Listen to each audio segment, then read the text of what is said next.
Update. अब आ जाइए कि जो हमने आरटीआई किया था पोर्टल से रिलेटेड, हम वही सवाल पूछे थे जो आप लोग पूछना चाहते हैं कि अगला प्लान क्या है सीआरसीएस का टोटल पैसा रिफंड करने का।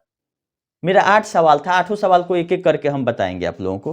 वो सुन लीजिए, सवाल के साथ साथ क्या जवाब आया है सीआरसीएस का वो भी हम आप लोगों को बताएंगे। और पहली बार ऐसा होगा कि जो डिटेल हम आप लोग को दे रहे हैं ये किसी भी आरटीआई में और किसी भी पोर्टल पे अभी तक नहीं आया है। ये पहली बार हमने पूछा था और ये हमारे हिसाब से पहली बार ही आप लोग ये जान पाएंगे कि क्या क्या खेल हो रहा है। पहला चीज हमने पूछा था कि number of total claim and amount of claim received through refund portal. ये मेरा पहला क्वेश्चन था। सीआरसीएस ने सही सही जवाब दिया है कि 3,42,27,136 लोगों का क्लेम आया है।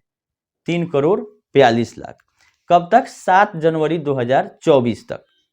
और टोटल 82,975.32 करोड़ का क्लेम आया है। ये दो चीज बहुत साफ साफ सीआरसीएस ने जवाब दे दिया है। और बहुत सारे लोग भी आईटीआई लगाए थे, तो जब तक का लोग को डिटेल दिया गया था ये मैच कर रहा होगा। लमसम जिस हिसाब से डेट बढ़ रहा है, थोड़ा बहुत क्लेम अमाउंट और क्लेम नंबर ऑफ क्लेम बढ़ते जा रहा है। 3,42,00,000 लोगों ने अप्लाई किया है, क्लेम आया है। लोगों का यहाँ जिक्र नहीं है। अब क्लेम किस हिसाब से जोड़ रही है, चारों सोसाइटियों का अलग अलग जोड़ रही है कि नहीं जोड़ रही है, क्योंकि जो लोग क्लेम कर रहे हैं वो अभी तक 1,20,25,00,000 के आसपास ही फाइनल लोग सबमिट किए हैं। अब ये किस हिसाब से दे रही है ये सीआरसीएस क्लैरिफाई करेगी तो पता चलेगा। फिलहाल अभी इसी क्लेम को ही मानते हैं कि 3,42,00,000 क्लेम आ चुका है सीआरसीएस के पास और 82,975 करोड़ का। कोई नया बात इसमें नहीं है, ये लोगों को पता है। अगला हमने पूछा था कि total claim involve in the application approved. Total हम एक सवाल पूछे थे इससे कि अभी तक जो क्लेम गया 82,000 करोड़ में, इसमें वो अमाउंट हमको बताइए जिसका कोई डिफिशियंसी नहीं है और क्लेम अप्रूव कर दिया गया। पेमेंट का बात नहीं है, क्लेम अप्रूव का मतलब अगर आपका 1,00,000 रुपया है, सीआरसीएस ने 10,000 दिया तो 90,000 अभी आपका बाकी है प्रिंसिपल। तो लेकिन अगर अप्रूव कर दिया तो 1,00,000 आपका लायबिलिटी खत्म हो गया, आपको डिफिशियंसी नहीं आया। तो हमने यही पूछा था इससे कि कितना क्लेम प्रोसेस कर दिया गया है बिना डिफिशियंसी के। पॉइंट आप लोग देखिएगा कि बिना डिफिशियंसी के कितना क्लेम प्रोसेस करके रखा गया है, वो आप बताइए वो फिगर। तो वो फिगर सीआरसीएस ने बताया है हमको कि जो कि विदाउट डिफिशियंसी सीधा सीधी प्रोसेस हो गया सक्सेसफुली, वो भाग्यशाली लोग हैं जो जिनका क्लेम प्रोसेस हो गया पहली बार में। क्योंकि इसमें जो फिगर आ रहा है 788.92 करोड़। अब आप लोग सोचिए 82,000 करोड़ का अप्लाई हुआ, जिसमें 1,000 करोड़ का भी क्लेम सक्सेसफुली प्रोसेस अभी तक नहीं हुआ है। मात्र अगर सबका भुगतान भी कर देती है जिसका क्लेम प्रोसेस है टोटल अमाउंट, तो 788 करोड़ रुपया ही होता है। ये हमने खासकर पूछा था कि कितना का क्लेम प्रोसेस करके रखा गया है, कि मान लीजिए कि सीआरसीएस को मन किया कल कि जितना लोगों का क्लेम अप्रूव हो गया उसको पैसा दे देते हैं तो कितना पैसा रिलीज होगा, तो मात्र 788 करोड़। ये हो गया नया बात जो कि अभी तक नहीं आया था मार्केट में। तीसरा चीज हमने पूछा था कि डिसबर्समेंट कितना किए, जैसे सब लोग पूछ रहे हैं। तो डिसबर्समेंट में अभी ताजा रिपोर्ट है कि 229.75 करोड़ इन्होंने लिख के दिया है कि 229.75 करोड़ का हमने डिसबर्समेंट किया है। 788 अप्रूवल के अगेंस्ट में 229 लोगों को पैसा मिल गया। अप्रूव हुआ 788 करोड़ का और पेमेंट हो गया 229 करोड़। अगला हमने पूछा था चौथा नंबर कि एक्सपेंस कितना किए आप पोर्टल बनाने से लेकर सैलरी देने तक। मेन पॉइंट पर आइए अब। और हमने एकदम साफ साफ पूछा था इससे 4 नंबर पॉइंट कि expenses incurred and other payment made from allotment amount that is 5,000 crore. जो 5,000 करोड़ मिला है इसमें से such as salary, portal related and other maintenance charges, ये सब कितना एक्सपेंस किए आप ये पैसा बांटने की प्रक्रिया में। कहीं सरकार तो मदद नहीं कर रही है, पोर्टल बनाने से लेकर आज तक हो सकता है कि सरकारी फंड से लोगों को तनख्वाह मिलता हो, तो यहाँ लिख दिया जाता कि नहीं, कोई इसके अलावा एक्स्ट्रा खर्चा नहीं हुआ। लेकिन जो सच्चाई सामने आई है आरटीआई में, वो आप लोग जान लीजिए कि टोटल 245.36 करोड़ रुपया पोर्टल मेंटेनेंस और सैलरी एंड अदर एक्सपेंसेस में खर्चा है, 5,000 करोड़ में से ही। डिपोजिटर को कितना मिला? 229 करोड़। और खर्चा कितना हो गया ये बांटने में? 245 करोड़। अब आप ये सोचिए कि खर्चा ज्यादा है और भुगतान कम है, उससे भी कम है। हमें मानते हैं कि इनिशियल स्टेज में सारा कुछ हुआ है तो खर्चा लगेगा, लेकिन खर्चा जो आपका 245 करोड़, हम लोग उस पर उंगली नहीं उठा सकते हैं, उठाने का हम लोग को राइट भी नहीं है, ठीक है। लेकिन जब ये आप 5,000 करोड़ नहीं 25,000 करोड़ रुपया बांट चुके रहते इस पोर्टल से आज तक, तो किसी को कोई दिक्कत नहीं था। अब ये बात आ जाता है कि आप 229 करोड़ अभी तक लोगों का पैसा दिए, बाकी को डिफिशियंसी भेजने के लिए आप 245 करोड़ रुपया खर्चा कर दिए हैं। ये बात सुप्रीम कोर्ट तक पहुंचनी चाहिए। लोग आज आंदोलन कर रहे हैं, उन लोगों के लिए खासकर हम आज ये सुबह सुबह वीडियो दे रहे हैं आप लोगों को कि ये फिगर आप लोग जरूर कोट करें कि 229 करोड़ बांटने में 245 करोड़ खर्चा कर चुकी है सीआरसीएस, और ये पब्लिक का पैसा है। और पब्लिक का पैसा जहां खर्चा होता है, पब्लिक को राइट है अपना हिसाब मांगने का। जब अमित शाह जी ने बोला था कि इसमें स्टॉक होल्डिंग जो मेंटेन कर रही है डाटा, उसको फायदा नहीं होगा, बहुत ही लोअर बजट में सब काम करना है, तो लोअर बजट का मतलब है कि 245 करोड़ अभी तक लग चुका है और ये पैसा पब्लिक का लग रहा है। तो ये फिगर हमको आप लोगों को देना था, इसीलिए आप बता दी कि यही 4 चीज का जवाब इन्होंने दिया है। अगला जो 4 क्वेश्चन था वो जवाब देने में सक्षम नहीं है सीआरसीएस। हमने अगला 5वां नंबर पे पूछा था कि ये जो पेमेंट मिल रहा है 10,000, ये इंटरेस्ट है या प्रिंसिपल है? तो इसमें बोल दिया गया है कि आप जो पोर्टल पे लिख के आ रहा है FAQ, उसमें जाके पोर्टल पे देख लीजिए, सारा डिटेल दिया हुआ है। मतलब घुमा दिया गया बातों को, ये कहीं भी साफ नहीं है कि ये इंटरेस्ट है कि प्रिंसिपल है। एक लमसम अमाउंट आपको 10,000 फिक्स कर दिया गया कि 10,000 दिया जा रहा है, वो इंटरेस्ट है कि प्रिंसिपल है आपको नहीं बताया जा रहा है। क्योंकि जैसे बताया जाएगा कि ये प्रिंसिपल है, इंटरेस्ट आपका गया, तो इसमें सीआरसीएस और सहारा दोनों की जवाबदेही तय करनी पड़ेगी सुप्रीम कोर्ट में।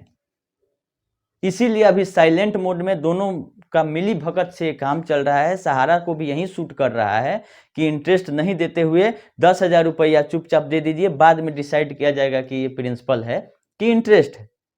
लेकिन बैंकिंग में जो सिस्टम होता है कि हम लोग यही मानेंगे जब तक कि साफ साफ नहीं बोला जाता है सीआरसीएस की तरफ से कि ये प्रिंसिपल है कि इंटरेस्ट, आप क्लैरिफाई कीजिए कि ये इंटरेस्ट है।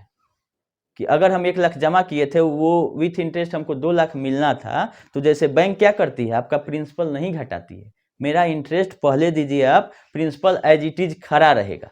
जो आप भुगतान कर रहे हैं इसको इंटरेस्ट में माइनस किया जाना चाहिए। लोगों ने इन्वेस्टमेंट किया था, कोई खैरात में पैसा नहीं आता है, लोगों ने इंटरेस्ट के लिए सहारा में जमा किया था। और हम लोग तब तक वही पैसा मानेंगे कि ये मेरा इंटरेस्ट पोर्शन है, आप 10,000 दीजिए, 20,000 दीजिए, 50,000 दीजिए, प्रिंसिपल एज इट इज खड़ा रखेंगे। नहीं तो आप पोर्टल पे नोटिफिकेशन निकाल के चाहे प्रेस रिलीज करके क्लैरिफाई करिए कि ये इंटरेस्ट है कि प्रिंसिपल है। ये जवाब देना सही नहीं समझा है सीआरसीएस, और बोल दिया है कि FAQ पोर्टल पे जो लिखा हुआ है वही है, इंटरेस्ट है कि प्रिंसिपल है हम नहीं जानते। हमने साफ साफ पूछा था कि ये जो दे रहे हैं इंटरेस्ट है कि प्रिंसिपल है, इसमें बात को घुमा दिया है। तो हम लोग यही मानेंगे कि ये इंटरेस्ट पोर्शन हमको मिल रहा है और प्रिंसिपल एज इट इज मेरा खड़ा रहेगा। नहीं तो आप पोर्टल पर डिक्लेयर कीजिए कि हम केवल प्रिंसिपल देने जा रहे हैं, सक्षम नहीं है सहारा देने में। तो ये रहा 5वां सवाल। 6ठा, 7वां, 8वां जो सवाल था मेरा, उसका कुछ जवाब नहीं दी है। बोली है कि ये आरटीआई के अंतर्गत नहीं आता है, सेक्शन 2F के तहत ये आपको आरटीआई में मांगने का हक नहीं है या दिया नहीं जा सकता है। तो सवाल क्या था ये भी आप लोग सुन लीजिए। रिफंड अमाउंट डिपॉजिट प्रिंसिपल 5वां था मेरा। CRCS next plan of refund of all claim with interest. मतलब हमने पूछा था कि टोटल जो क्लेम आया है उसके लिए अगला प्लान आपका क्या है 5,000 करोड़ के अलावा। क्योंकि 2253 करोड़ सहारा क्रेडिट का जमा था आपका सहारा से भी वाला अकाउंट में वो आप लेके आ गए, उसके बदले में 5,000 करोड़। बाकी जो 82,000 कह लीजिए आज के डेट में, और दिल्ली हाईकोर्ट में 86,000 करोड़ कहा गया था, तो 86,000 करोड़ मान लीजिए कि उससे ज़्यादा नहीं जाता है, क्लेम 86,000 करोड़ रहता है, principal amount, deposit amount without joining point. ये भी आप ज्वाइनिंग पॉइंट पर कोई साफ नहीं अभी तक बताया कि क्या करना है ज्वाइनिंग का, और हमको जो लगता है कि ज्वाइनिंग को नहीं ऐड कर रही है सीआरसीएस, और सहारा तो पहले ही आपको 2 पेपर पकड़ाई, उसी दिन आपका वो हवा हो गया। तो विदाउट ज्वाइनिंग पॉइंट वाला जोड़े हुए 86,000 करोड़ का लायबिलिटी है सहारा चारों सोसाइटियों का। तो 86,000 करोड़ को देने का आपका प्लान क्या है? जो आपका सहारा सेवी में पैसा था वो आप लेके आ चुके हैं, इसीलिए केवल डेट एक्सटेंशन मांग रहे हैं आप सुप्रीम कोर्ट से। सुप्रीम कोर्ट से अगला पैसा के लिए वहां पे नहीं गया है, आइए। तो डेट एक्सटेंशन तो मिल सकता है कि 5,000 करोड़ बांटने में ही आप 5 साल लगा दीजिएगा। तो इसमें बोली है कि आरटीआई में आप ही मांग नहीं सकते हैं। छठा क्वेश्चन है कि is any last date of claim on portal. मेरा सवाल था कि क्लेम करने का कोई लास्ट डेट है कि ऐसा नहीं है कि आप एकाएक बोलिएगा कि कल से हम क्लेम नहीं लेंगे। तो ये भी बोला है कि आरटीआई के थ्रू आप नहीं मांग सकते हैं। इसको पता ही नहीं है कि बंद होगा कि नहीं होगा, जो ऊपर से फरमान आएगा वो करना है इसको। और लास्ट सवाल था कि एक्शन क्या लिया गया सहारा के खिलाफ में, इस तरह से लोगों को जो परेशानी उठाना पड़ रहा है, लोग इतने ठंड में आंदोलन कर रहे हैं अपना जमा किया हुआ कमाई का पैसा लेने के लिए, तो आपने कार्रवाई क्या किया सहारा के अगेंस्ट में? तो ये भी आप आरटीआई में नहीं पूछ सकते हैं। तो 6, 7, 8 नंबर पॉइंट का बोल दिया गया है कि आरटीआई में कवर नहीं होता है। तो एक कहावत हमको याद आती है सहारा पे, बाकी ये तो सीआरसीएस का कहानी आ गया कि बड़ा हुआ तो क्या हुआ जैसे पेड़ खजूर, पंथी को छाया नहीं और फल लागे अति दूर। पेड़ खजूर का आप लोग देखे होंगे, तो कहावत उसी पे है कि ऐसा बड़ा हुआ सहारा ग्रुप कि ना पंथी को छाया मिल रही, पंथी मतलब होता है राहगीर जो पैदल चलता है, पंछी नहीं, पंथी को छाया नहीं, अब फल लगे तो खजूर का फल लगता है इतना ऊपर कि आप तोड़ नहीं सकते हैं, लेकिन पेड़ तो बहुत लंबा होता है। वही हाल है सहारा ग्रुप का, इतना ना बड़ा हुआ, इतना ना बड़ा एमबी वैली बनाया कि उससे कुछ निकलने वाला नहीं दिख रहा है। ना एजेंट को पैसा मिल रहा है, ना जमाकर्ता को मिल रहा है, ना स्टाफ को मिल रहा है। ये खाली बड़ा दिखाने के लिए है कि बहुत लंबा वृक्ष है। इस वृक्ष से क्या फायदा जिससे किसी को बेनिफिट नहीं हो, सारे लोग परेशान होकर रह जाए। और लोग आके बड़े बड़े भाषण देते हैं कि सकारात्मक, क्या सकारात्मक आप कर रहे हैं जरा बताइए। आप ही आके 2 सवाल का इसमें से जवाब दे दीजिए, जो जवाब दे देगा हम उसी को मानेंगे कि आप गुरु हैं मेरे। ज्वाइनिंग पॉइंट पे ही आके ज्ञानदान वाले लोग बोल दें कि ज्वाइनिंग पॉइंट का क्या करना है। आगे आप बोल रहे हैं कि इसका पे आउट दे रहे हैं, उसका पे आउट दे रहे हैं, तो ये पे आउट आएगा कहां से? एम्बार्गो आपका हट गया कि आने लगा? पैसा आएगा कहां से ये बताइए ना आप। जब आप पे एम्बार्गो था कल तक, तो आज कहां से आप दे रहे हैं? 2 आदमी, 4 आदमी, 5 आदमी को कोर्ट ऑर्डर के अगेंस्ट में आप पेमेंट कर दे रहे हैं अपनी गिरफ्तारी रोकने के लिए। ये पेमेंट नहीं है, आपके पास कुछ है ही नहीं देने के लिए। लोगों को भरमाने के सिवा आज तक आप लोग कुछ किए ही नहीं। और आज भी बहुत लोग बैठ के ये चीज कर रहे हैं, ये गलत। जब तक नहीं समझदारी था, लोग नहीं बताए थे, यूट्यूब पे लोग नहीं सहारा के खिलाफ बोल रहे थे, तब तक आप काम कर रहे थे, इसका पक्ष ले रहे थे, कोई दिक्कत नहीं, आपका रोजी रोटी से था। लेकिन सारा कुछ जब अब खोल के एक एक यूट्यूबर, चाहे हम या कोई और हो, आपको ये चीज बता रहा है कि ये चीज पेपर पे है, ऑन रिकॉर्ड है, और किसी की हिम्मत नहीं है इसको काटने की, चाहे वो सहारा मैनेजमेंट हो और चाहे ज्ञानदानी लोग हो। अगर मेरा विरोध करना है तो मेरी बातों को काटिए आप कि ये चीज आपने गलत कहा कि 13,000 करोड़ का इनकम टैक्स डिपार्टमेंट नहीं एड बैक किया था इनकम में सहारा क्रेडिट के केवल 1 साल में। आपने पैसा लिया, उस पैसा को आप बर्बाद कर दीजिएगा तो दीजिएगा कहां से जमाकर्ता को? मेरा तो यही सवाल रहा है हमेशा से। और आप लोग बोलेंगे कि हम सहारा के खिलाफ में, तो सहारा के पक्ष में बोलने के लिए सहारा क्या की है? एक लेटर, एक बयान भी नहीं आ रहा है कंपनी के तरफ से, और 1 लाख करोड़ का जहां मामला है, तो कहने के लिए अब कुछ बचा नहीं है।